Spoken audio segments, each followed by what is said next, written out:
Outra extensão possível é considerar que a gente tem várias fitas, ao invés de uma fita única, como tínhamos em máquina de Turing. Então, a gente pode considerar várias fitas, na qual a entrada continuará sendo colocada em uma das fitas, na verdade, na primeira fita apenas. Todas as células das outras fitas contêm o branco, ou seja, as outras fitas inicialmente estão todas em branco. Tá? A cabeça da primeira fita está na extremidade à esquerda da entrada, assim como a gente tinha inicialmente no nossa máquina de Turing. E todas as outras cabeças de fita podem estar em qualquer posição. Por quê? Porque a fita só tem branco. Tá? Ela pode estar em qualquer posição. E aí, um movimento de uma máquina de Turing que tem várias fitas vai depender do estado e também do símbolo que é varrido, ou seja, que é lido em cada uma das cabeças da fita. Né? E aí, o que o movimento faz? Ele entra em um novo estado, ou seja, ele faz a transição do estado. Para cada símbolo, né, em cada fita, o que a gente faz é escrever um novo símbolo nele e a gente move livremente cada cabeça da fita ou para a esquerda ou para a direita ou permanece parado. Notem que aqui é diferente daquela técnica de programação que a gente considera uma fita só com várias trilhas. Lá o movimento é um movimento em cada célula, ou seja, eu movimento todas de uma vez só. Aqui não, eu tenho várias fitas e várias cabeças da fita. Portanto, eu posso mover uma para a direita, outra para a esquerda, a outra para a direita e aí por aí em diante. Bem, neste sentido, a nossa função de transição, ela recebe o estado, recebe um símbolo um símbolo de fita que está sendo lido por cada cabeça da fita. Então, se eu tenho K fitas, eu terei K símbolos sendo lidos, um em cada fita. Eu irei ter o estado de destino, ou seja, a transição, o movimento que eu faço. Irei escrever na fita K elementos e irei dizer qual é o movimento de cada uma das cabeças das fitas. Bem, se a gente fizesse uma representação gráfica disso, suponha que eu tenha um estado onde eu estou armazenando algumas informações, aquela técnica de programação que a gente viu, que eu tenho três fitas. A primeira fita tem x, t na primeira fita, a cabeça dessa fita está apontando para o x. Eu tenho uma segunda fita que tem YU e a cabeça da fita está apontando para o U. E tem uma terceira fita que tem Z e V e que a cabeça da fita está apontando para o Z. Ora, se eu fizer uma transição, ou seja, a partir do estado Q0B, lendo o X na primeira fita, o U na segunda fita e o Z na terceira fita, eu posso, por exemplo, fazer uma transição para o estado Q', A', B', e onde tinha X eu substituo por X', aonde tinha U eu substituo por U', aonde tinha Z eu substituo por Z'. E no caso, aqui eu movi, né, a cabeça da primeira fita para a direita, ou seja, eu vim para o T. A segunda, que estava no U, eu vim para a esquerda. E a terceira, eu fui para a direita, para o V. Então, seria assim um mecanismo de funcionamento de uma máquina de Turing que tem várias fitas. Vejamos agora um exemplo, né? Primeiro com uma máquina de Turing e depois vamos ver como representar esse mesmo problema com a máquina de Turing de duas fitas, mostrando que apesar dessas dois formalismos serem equivalentes entre si, é muito mais fácil, às vezes, implementar uma máquina de Turing quando a gente tem mais de uma fita. Vejamos, por exemplo, a linguagem que tem uma palavra, uma cerquilha, um jogo da velha, e depois a mesma palavra. Exemplo, 01, jogo da velha, 01. Essa é uma palavra que pertence a essa linguagem. Ora, a gente pode construir uma máquina de Turing para reconhecer essa linguagem. Vamos aqui, ó. Eu tenho um estado inicial, tá certo? Que se eu ler um 0, eu vou marcar esse 0 com um X. Vou depois fazer uma transição para a direita e no próximo estado eu vou atravessar todas as entradas que eu tenho até chegar ao jogo da velha. Ou seja, eu posso ter zeros e uns ali. Então, se eu tiver 0, eu permaneço com 0 e vou à direita. Se eu tiver 1, eu permaneço com 1 e vou à direita. Ou seja, eu só estou fazendo o movimento de ir à direita. Então, se eu tinha, 0, 1, jogo da velha 0, 1, eu estava no estado ali Q5, o que eu fiz aqui? Eu representei, troquei o 0 por X, fui para o estado Q6 e tenho o 1, jogo da velha 0, 1. Ora, se eu encontrei 1, eu vou continuar a ir para a direita, porque se eu marquei um 0, eu quero depois do jogo da velha marcar também esse 0. O que eu faço? Eu vou para a direita, permanecendo no mesmo estado. Tá? Então, todos os zeros e uns que eu encontrar, eu continuarei indo para a direita sem alterar o valor da minha fita. Quando eu encontrar o jogo da velha, eu vou simplesmente fazer uma transição e ir para a direita, certo? Ou seja, eu vou ter x1, jogo da velha, vou para o estado Q7, certo? E permaneço com o valor de 0 e 1. Ora, se eu encontrar um 0, é porque é exatamente o primeiro 0 que eu tinha marcado. Então, eu vou marcar com ele e vou para a esquerda.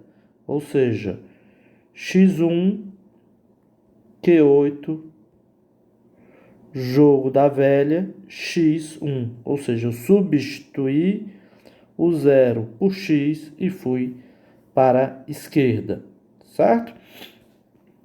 Bem, se eu tenho, o jogo da velha, estou lendo o jogo da velha, eu tenho que voltar agora para o início, para o último elemento que eu li. Então, o que eu faço é um movimento de ir para a esquerda. Então, eu tenho x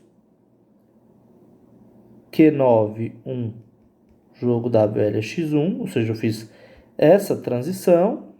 E agora, se eu tenho 1, eu continuo indo para a esquerda até encontrar o primeiro x, tá? Então, eu tenho x, faço o movimento Q9, 1, jogo da velha x1, certo? Então, agora eu encontrei um x, o que eu faço? Eu retorno para o meu início fazendo um movimento para a direita. Ou seja, eu volto para o Q5, fazendo um movimento para a direita, um jogo da velha, x1. E agora, eu vou encontrar, ao invés do 0, o 1, certo? Então, ao invés do 0, eu vou encontrar o 1. E aí, eu vou fazer um procedimento exatamente igual e vou marcar esse 1 com x e depois procurar o 1 mais adiante, tá? Poderia ter usado um outro símbolo ali, o y, mas para essa questão, tanto faz, tá? Então, o que interessa é que se eu procurar um 1, certo?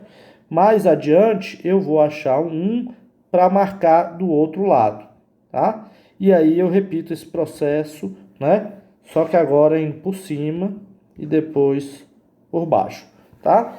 Ao final, né, ao final de tudo isso, certo? Eu vou ter uma configuração que é x, né?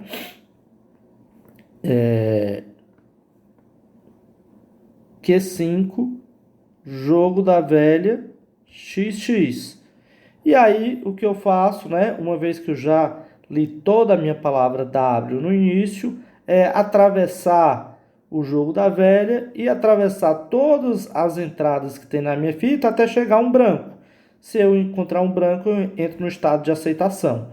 Ou seja, eu faço uma transição do jogo da velha, permanecendo com o jogo da velha indo para a direita, e todos os caras que já foram marcados com X, eu vou à direita.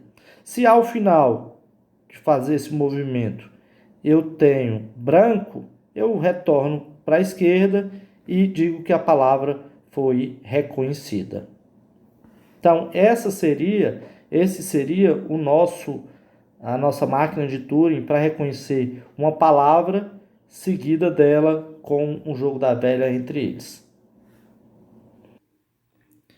Vejamos agora como implementar essa linguagem W, jogo da velha W, com uma máquina de Turing que tem duas fitas. Então, inicialmente, na primeira fita, nós teremos a palavra, por exemplo, 0, 1, jogo da velha, 0, 1. Essa palavra na primeira fita, lembrando que na primeira fita a gente aponta sempre para o início da palavra.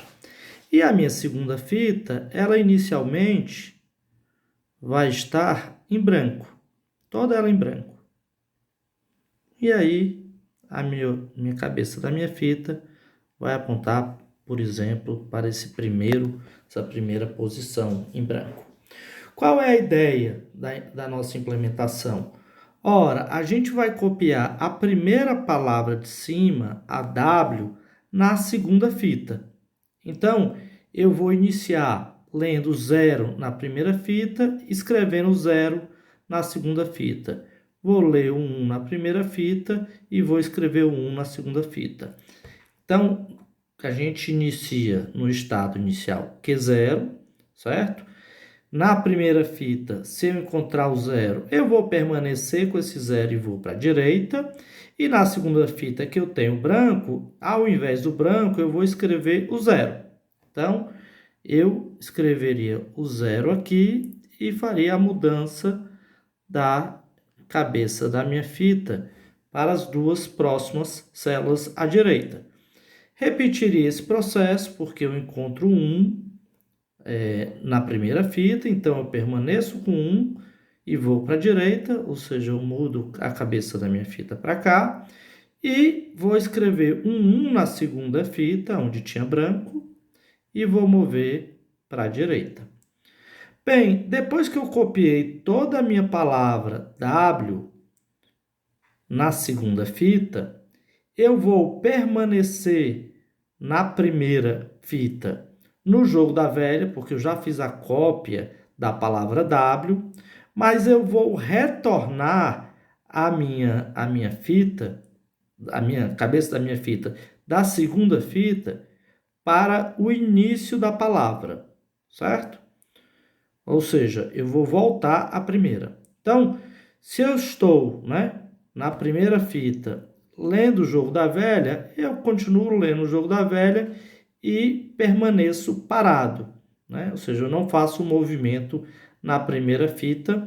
Já na segunda, quando eu estou apontando para o branco, eu vou permanecer com o branco e vou para a esquerda, ou seja, eu vou apontar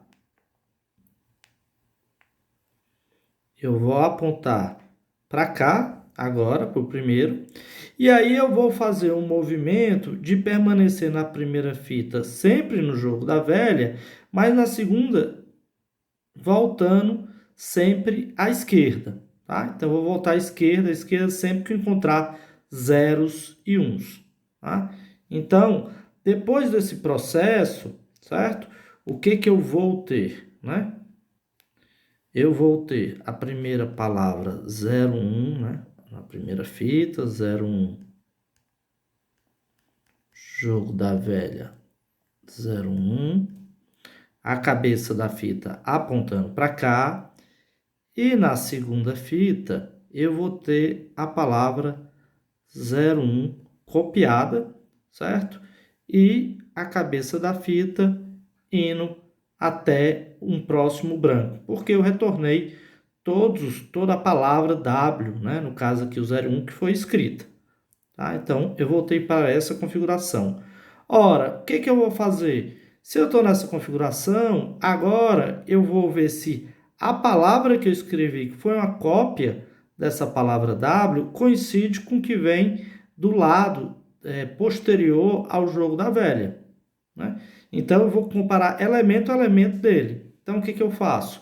Se eu estou no jogo da velha e estou no branco na segunda fita, eu faço o movimento em ambas para a direita sem fazer alteração de conteúdo. Então, eu vou apontar para cá e a outra eu vou apontar para cá. E agora sim, eu vou para um estado Q2, onde nesse estado Q2 eu vou, todas as vezes que encontrar um zero na primeira fita, eu vou permanecer com esse zero na primeira fita, mas na segunda fita, se eu também tiver o zero, eu vou apagar esse zero e ambas depois eu vou mover para a direita. Ou seja, se eu encontro um zero na primeira fita, eu permaneço com esse zero e mudo para a direita. E na segunda fita, se eu tiver o zero, eu vou marcar branco e vou para a direita. Tá? Da mesma forma, se eu tiver um 1, ou seja, se eu tenho um na primeira fita, eu permaneço com 1 e vou para a direita. E na segunda fita, se eu também tiver um 1, eu vou escrever branco e vou à direita. Ou seja, eu vou repetir esse processo até uma situação na qual eu tenho o 01, jogo da velha, 01 aqui, certo? Opa, deixa eu... 01. E a cabeça da fita vai apontar para cá. E na segunda fita eu vou ter, né, ter apagado o 0 e 1 e vou estar apontando para um branco aqui à direita. Ora, se os dois forem brancos, ou seja, se eu coincidir, né, o 0 e 1 apagando embaixo e permanecendo em cima dele e 1 depois, no final eu tenho que ter branco à direita aqui e branco também na segunda fita. Se acontecer isso, então é porque a minha palavra ela era igual e aí eu posso permanecer estacionário sem fazer nenhuma mudança e ir para o estado de aceitação. Então, é isso que nós iremos fazer. Então, só recapitulando a ideia, eu escrevo a palavra W, jogo da velha, na primeira fita, que é assim que a gente começa. Na segunda fita, eu copio a palavra W para ela. Tá? Depois eu retorno, né, a cabeça da minha fita para o início da palavra W e a outra para o início da outra palavra W depois do jogo da velha. E aí eu vejo se essas duas coisas são iguais. Se elas forem iguais, ao final eu vou para o estado de aceitação. Então essa é a ideia de como a gente implementar com duas fitas. Notem que é um autômato, né? Ou seja, uma máquina de Turing que tem uma quantidade bem menor de estados do que a máquina original.